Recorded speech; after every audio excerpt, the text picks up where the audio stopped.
Bonjour, Calimera. Calimera les amis, Calimera.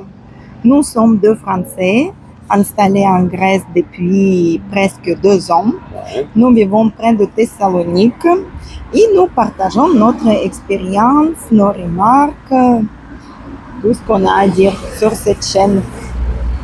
Et aujourd'hui, la vidéo, nous avons décidé de faire sur Les 10 raisons valables pour quitter la France. On sait de quoi on parle. Maintenant, on a remarqué qu'il y a beaucoup de Français quand même qui quittent la France, surtout les retraités, pour vivre ailleurs en Espagne ou au Portugal ou dans les autres pays, même plus loin, en Amérique latine, en Asie aussi, en Russie. Russie, beaucoup en Russie. En Russie, beaucoup actifs aussi qui partent. Et en Europe, ça reste pas que l'Espagne, il y a aussi toute l'Europe de l'Est. Il y a Bulgarie, Grèce aussi, Géorgie. qui est très attirante. Géorgie aussi. Des Balkans et Caucase aussi, oui, maintenant, oui. Il y a Géorgie qui ouvre plus les portes, il y a les bénéfices pour venir s'installer là-bas aussi.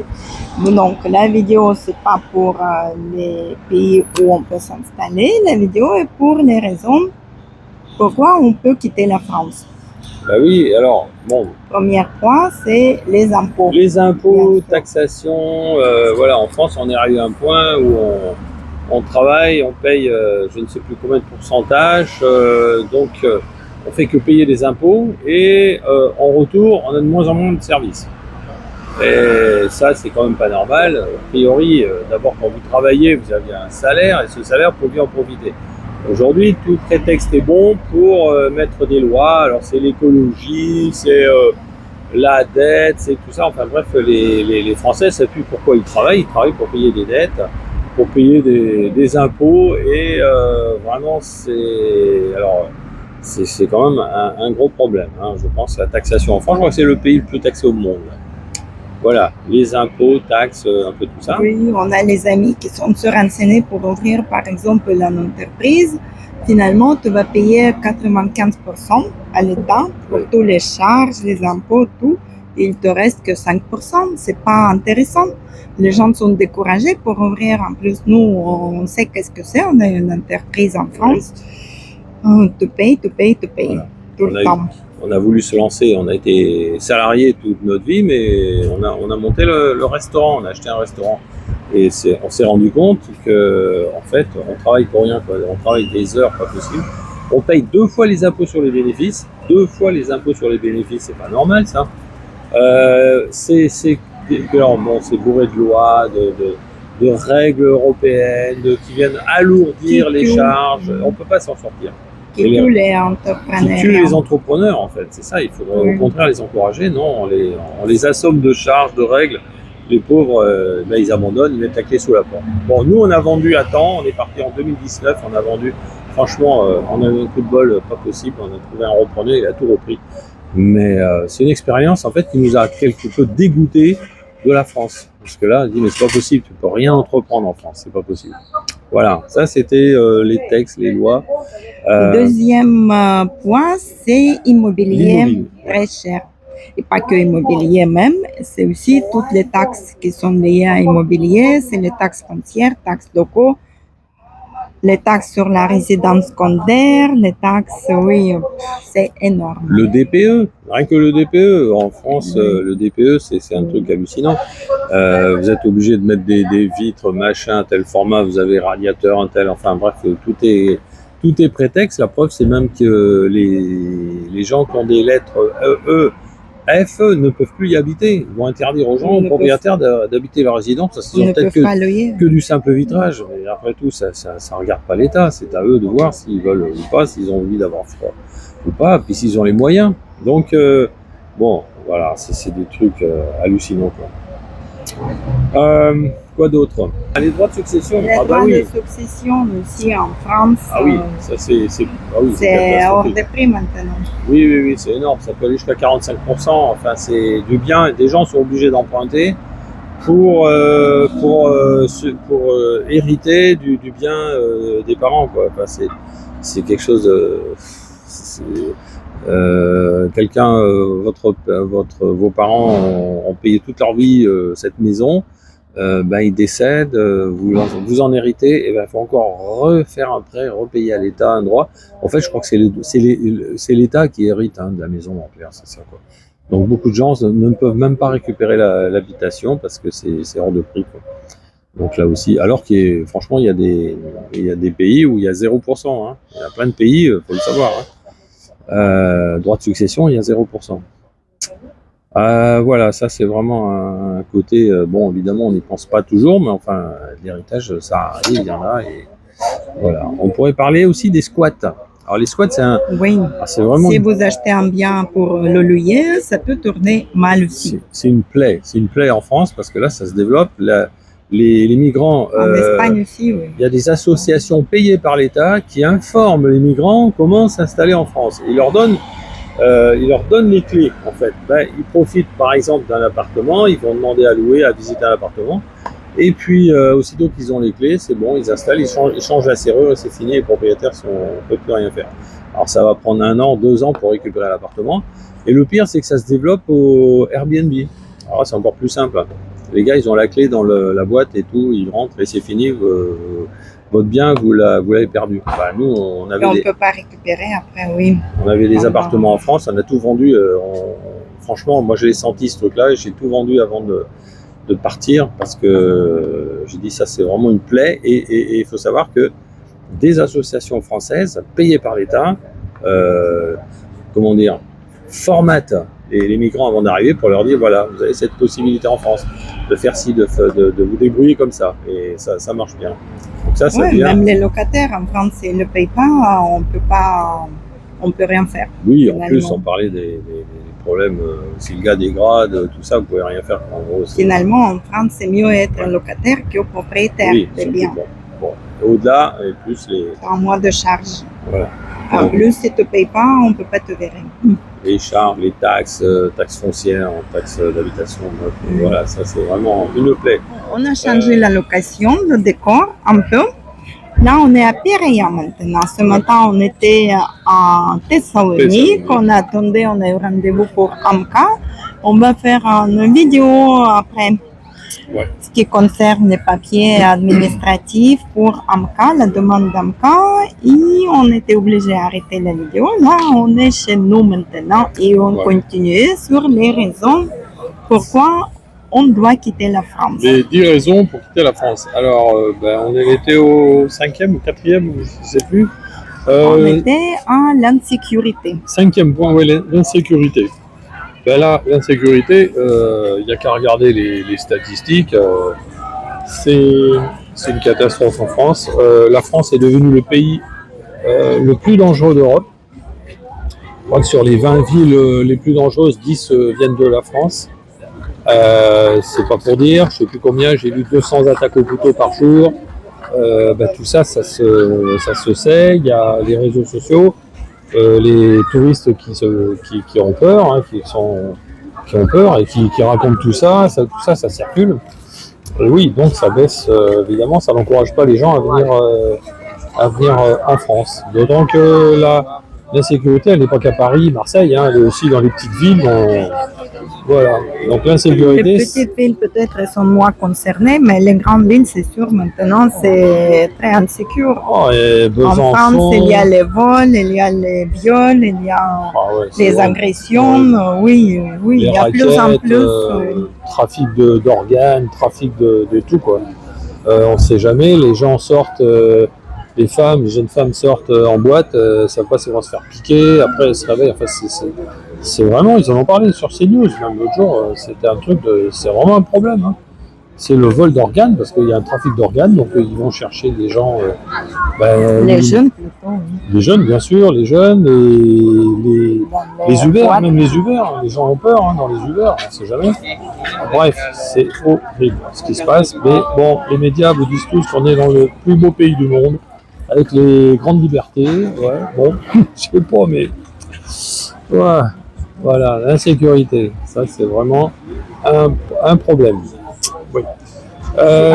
La santé en France, écoutez, c'est plus ce que c'était. Nous, on en a fait les frais. puisque quand on a quitté Paris, quand on a quitté Chantilly, on est resté presque 3 ans à Dieppe.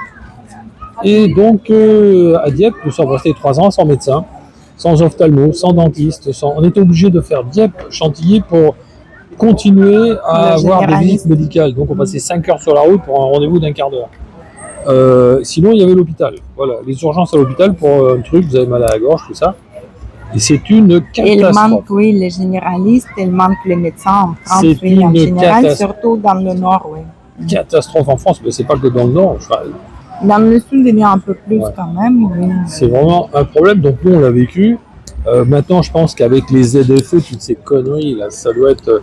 Je sais pas, les gens ne peuvent pas y aller maintenant, voir un médecin, ils sont obligés. À côté de Dieppe, c'était Rouen, donc on pouvait quand même faire des radios, des choses comme ça à Rouen.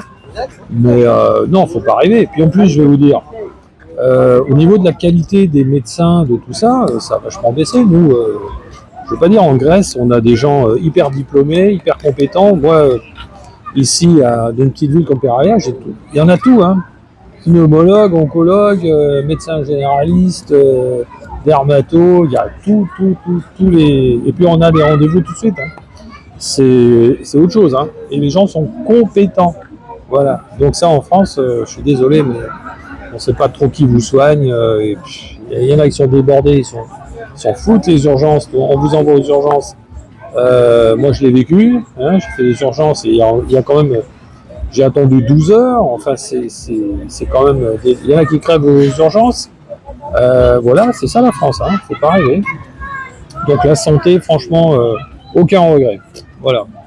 C'est vraiment. C'est pas du tout ce que ça a été. Et c'est voulu, hein, parce que le gouvernement supprime des postes, supprime des hôpitaux, supprime des médecins, fait venir des médecins des 4 coins du monde, bref. Voilà, c'est comme ça. Le point suivant, c'est un coût de baisse. Le coût de la vie. Le coût de vie, oui. Les hausses d'électricité, la hausse des... Le pouvoir d'achat. Le pouvoir d'achat en France, c'est une catastrophe. Hein. Les restaurants, tout ça, ça augmente. Les consommations de base, l'électricité, c'est très cher. Les salaires baissent, donc vous avez le moins de... finalement, pour les loisirs ou même pour vivre. Il y a des gens, ils ont juste de quoi se nourrir. Ils travaillent, mais ils ont juste de quoi se nourrir. Il y en a qui n'arrivent plus à se loger, il y en a qui... c'est la réalité en France, hein, faut pas rêver. Et puis ça va être de pire en pire, hein, parce que là, l'électricité va doubler encore dans les années à venir. C'est quand même un poste énorme, l'électricité, le gaz, tout le monde n'a pas de gaz. Bon, les loyers, c'est vraiment horriblement cher. Le coût de la vie, tout, parce que comme l'électricité augmente, les restaurants ils sont obligés d'augmenter leur prix. Voilà, donc c'est ça le pouvoir d'achat. Finalement, vous avez peut-être un bon salaire, mais la vie est tellement chère que finalement vous en profitez moins. Je vois des ingénieurs qui sont en Bulgarie, vous expliquent qu'ils ont un pouvoir d'achat supérieur à la France, avec un salaire peut-être moitié moins cher, moitié inférieur à un ingénieur en France. Et oui, parce que la vie est beaucoup moins chère et finalement on profite plus de la vie, hein, c'est ça qu'il faut voir. En Grèce, c'est pareil. Voilà, le coût de la vie, c'est en France, c'est dans tous les domaines, tout est horriblement cher. Sans parler des taxes, de tous ces impôts qui nous tombent du ciel, toutes les taxes écologiques, vous n'avez plus le droit de faire ci, voilà, bon, allez. Le manque de reconnaissance de l'effort. Oui, reconnaissance à l'effort. Nous, on a été entrepreneurs, on a été courageux. Moi, à l'âge de la retraite, je me lance dans la restauration. Mais on a travaillé comme des fous, 80-90 heures par semaine, pour gagner 3 clopinettes. Parce qu'il y a des lois, parce qu'il y a trop de contraintes, il y a trop de taxes, il y a trop de... c'est une réalité. Une petite entreprise, celui qui se lance, là je connaissais un gars qui était super, qui avait un plombier, il était plombier. Hein. Je lui ai fait coucou à Laurent s'il écoute la vidéo, il se reconnaîtra. Et un gars qui travaille super bien, qui a essayé de se mettre à son compte et tout, mais c'est impossible, ils ont trop de charges, ils ont trop de taxes, on leur demande trop de trucs, ils ne peuvent pas s'en sortir. Les entreprises, pareil, je sais pas, la main-d'œuvre est trop chère. Bon, il n'y a pas de reconnaissance à l'effort et on ne vous encourage pas, l'État ne vous encourage absolument pas à entreprendre. en France. C'est Sinon, difficile pour les petites structures, petites entreprises. oui, et pourtant les petites entreprises, c'est 80% du travail. Donc, il reste les grandes entreprises, mais elles sont détaxées, elles ont toujours des avantages. Elles ne payent pas l'électricité comme tout le monde parce que c'est des multinationales, elles ne payent pas les impôts en France. Enfin, voilà, donc là, eux, ça marche. Hein. Mais bon, 80% des emplois, c'est des petites des PME, et pour eux, c'est vraiment très dur. C'est très dur. Donc, pas de reconnaissance à l'effort, pas de reconnaissance à l'entrepreneuriat, aucun encouragement. Voilà, c'est la France d'aujourd'hui. Hein. Avant, c'était pas comme ça. Un autre point, c'est le climat social tendu. Et oui, le stress C'est aussi. vrai, oui, en c'est France. avec le stress. Ah ouais, on a quitté la France, mais c'était bon, la réforme des retraites. On a, je sais pas depuis. Bref, il y a un climat social tendu. Ben oui, les gens n'ont plus d'argent, les gens ont peur, les gens ont peur. Oui, bien sûr. Tout est fait. Ben, Ils regardez, ne peuvent pas se projeter pour le futur, oui. Pour les enfants, comment... Comme on disait, pour investir, là tout à l'heure, on achète un appart, on veut le louer, ben, on va se le faire piquer Pour investir, par on un peut pas. squatteur, on peut rien faire. En plus, avec les taxes, les impôts locaux fonciers qui augmentent, on ne peut plus trop investir, on ne peut plus payer nos... Les banques prêtent plus comme avant. Bref, le pays est en économie et en effondrement. Hein. On a le maire qui devait effondrer l'économie russe, mais il s'est gouré, il a effondré l'économie française. C'est la réalité, faut le dire. Voilà. Moi, j'ai moins de complexe à le dire parce que je suis sorti de France, donc maintenant on voit mieux les choses ailleurs. Et comme on dit, l'herbe est peut-être plus verte ailleurs. Là, j'ai sans complexe, sans problème. Vous voyez qu'en France, il y a vraiment un énorme problème. Maintenant qu'on voit ça de l'extérieur. Le goût d'ailleurs, oui. Un goût d'ailleurs, oui. Le goût d'ailleurs, c'est le goût de... Oui, il y a beaucoup de Français qui veulent sortir, qui veulent se sauver. On n'a pas parlé d'un autre problème très grave, c'est le wokisme. C'est le nouveau plan d'éducation sexuelle qui va être mis en place dès septembre. Et des Français quittent la France pour sauver leurs enfants. Ils ne veulent pas que les gamins subissent cette éducation. C'est l'OMS qui impose ce programme, c'est EVARS, je crois que ça s'appelle comme ça. Et donc il y a plein de Français qui sont paniqués parce qu'ils, bon, les autres, ceux qui ne savent pas, ils savent jamais rien. Bon, ben, ceux-là, tant pis, pour eux, ils se réveilleront plus tard. Mais bon, ceux qui sont éveillés et puis qui s'inquiètent, oui, ils se sauvent. Voilà, donc si vous voulez avoir des enfants, éduquer vos enfants normalement, là, avec ce programme, ça va être terrible. Si on leur dit qu'ils sont peut-être pas que les garçons, ça n'existe pas, que les filles, ça n'existe pas.